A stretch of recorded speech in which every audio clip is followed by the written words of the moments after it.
सो हे class, कैसे हो आप लोग? आई होप कि आप लोग अच्छे होंगे, क्योंकि मैं भी अच्छा हूँ। बाय द वे, आज चलते हैं दूसरे थ्योरी पे।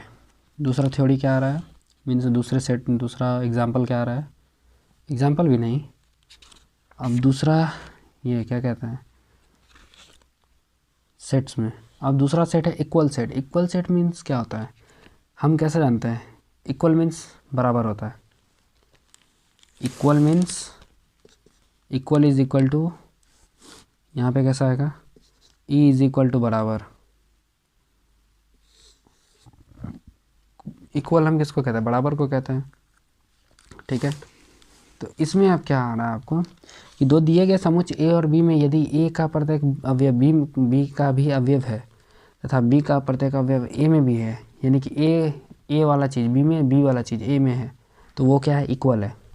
तो एक इसका डेफिनेशन देख लेते हैं। इसका डेफिनेशन है, दो समुच्चय ए और बी समान कहलाते हैं तब, कब कहलाते हैं? यदि उनमें तथ्यतः समान अवयव हो और हम लिखते हैं ए इज इक्वल टू बी, तो वो क्या है? वो समान समुच्चय है।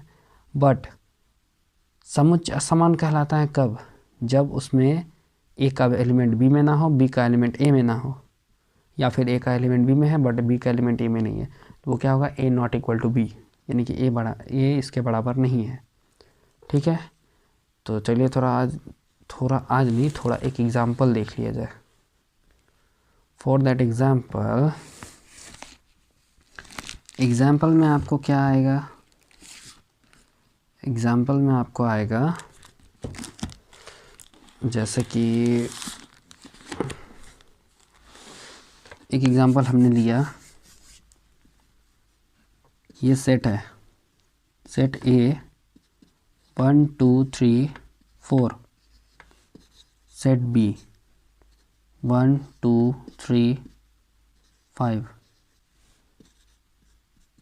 और मैं सोच रहा हूँ कि जैसे कि स्टूडेंट होता है जिन्हें नहीं पता है, उसी तरह से मैं भी स्टूडेंट बन रहा हूँ अभी। अरे बेसिकली मैं स्टूडेंट भी हूँ, तो उसमें कोई दिक्कत तो है नहीं।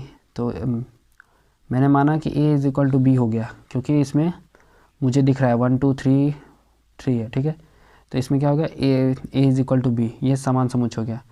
और टीचर जी आता है, ये स्टूडेंट ने बनाया और टीचर जी आए, टीचर जी को चेक करने दिया और टीचर जी ने इसको क्या किया? काट दिया। क्यों काट दिया? क्योंकि ये ए नॉट इक्वल टू बी है। उनको कहा जा रहा है, बेटा जी आपने क्या किया?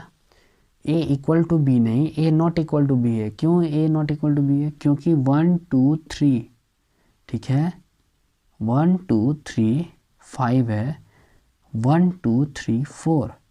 अब आप बताओ कि सेट ए का एलिमेंट, ये जो एलिमेंट है, एलिमेंट जो है बी में है, क्या बी का एलिमेंट ए में है? नहीं है।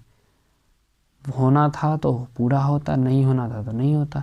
अब आप इसमें कहोगे नहीं, इसमें 1 2 3 1 2 3 मिला, 4 नहीं हुआ तो क्या हुआ? इसमें तो है ना 1 2 3। ऐसा नहीं है, किसी का एलिमेंट इसमें होना चाहिए, पूरा एलिमेंट होना चाहिए इसमें। एक्स्ट्रा आ जाए उससे कोई दिक्कत नहीं है, रिपीट हो जाए उससे कोई दिक्कत नहीं है, मगर फुल्ली जो सेट में एलिमेंट दिया गया है वो एलिमेंट इसमें होना चाहिए। तो एलिमेंट ए में, एलिमेंट कह रहा हूँ, सेट ए में एलिमेंट 1 2 3 नहीं है। अब मैं क्या करता हूँ, इसके बीच में एक 4 भी डाल देता हूँ। जैसे 4 डाला तो अब बताओ कि इस एलिमेंट ए में 4 है ना, तो मैं इसको क्या कहूँगा? ए इक्वल टू बी, ठीक है, ए इक्वल टू बी। क्योंकि एलिमेंट ए में सेट ए में एलिमेंट 1 से 4 है और सेट बी में भी 1 से 4 है। एक्स्ट्रा मेरा क्या हो गया? 5 हो गया। तो उससे कोई प्रॉब्लम नहीं है। अगर मैं रिपीट यहाँ पे 3 भी कर दूँ तो उससे कोई दिक्कत नहीं है। प्रॉब्लम बस ये है कि सेट, अगर सपोज दैट मैंने माना कि सेट ए का एलिमेंट बी में है और बी का, या फिर बी का एलिमेंट ए में है, तो वो क्या हो जाएगा? इक्वल सेट हो जाएगा। तो हम इसको क्या कहेंगे? इक्वल सेट, ठीक है। इसको कहा जा रहा है इक्वल सेट। अब समझ में आ गया? अब और एक चीज़ है, अब दूसरा एग्जाम्पल है। दूसरा एग्जाम्पल क्या दिया गया आपको?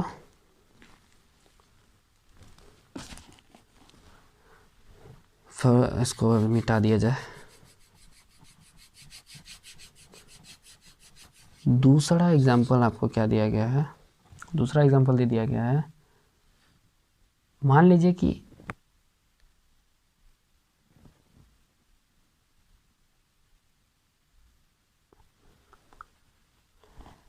कि सेट ए में आभास संख्या 6 से कम है, 6 से कम है। तो 6 से कम आभास संख्या क्या हो गया, 2 हो गया, 3 हो गया, 5 हो गया। 2 3 5 6 है, 2 3 5 है और 6 से कम है। बट क्या कहा जा रहा है कि आपको, और आभास गुणनखंड p माना, और p इज इक्वल टू 30 है। ठीक है, p इज इक्वल टू, ये हो गया आभास गुणनखंड, ये गुणनखंड हो गया, ये क्या हो गया, ये आपका सेट हो गया। ठीक है, ये आभास संख्या हो गया, ये गुणनखंड हो गया। लेकिन अब इसमें कहा जा रहा है कि ये a इक्वल टू पी है, a इक्वल टू पी है। तो कोई भी स्टूडेंट पूछेगा सर ये a इक्वल टू पी कैसे हुआ, तो सर आपको कैसे बता रहा है, या फिर सर आपको कैसे बताएंगे, सर कहेंगे कि 2 3 5 जो है 30 का आप ऐसा फैक्टर कीजिए, ये क्या आएगा 15, 3 बचे 15 और 5 एका 5। जब आप इसका फैक्टर निकालेंगे 2 इंटू 3 इंटू 5, तो बताइए कि 2 3 5 क्या एलिमेंट P में 30, एलिमेंट P में आभास गुणनखंड मल्टीप्लाई करके 30 निकाले और A में 2 3 5 है, तो क्या A इक्वल टू P नहीं है? अब आप ही बताओ A इक्वल टू P है या नहीं। तो इस तरह से तो यहाँ A इज इक्वल टू 2 3 5 है, तो यहाँ P इज इक्वल टू क्या आ गया 2 3 5। तो दोनों सेम है ना, दोनों में इक्वल है ना, सेम कह रहा हूँ, दोनों में इक्वल है ना, दोनों में बराबर है ना। इसी चीज़ को हम कहेंगे इक्वल सेट। ठीक है।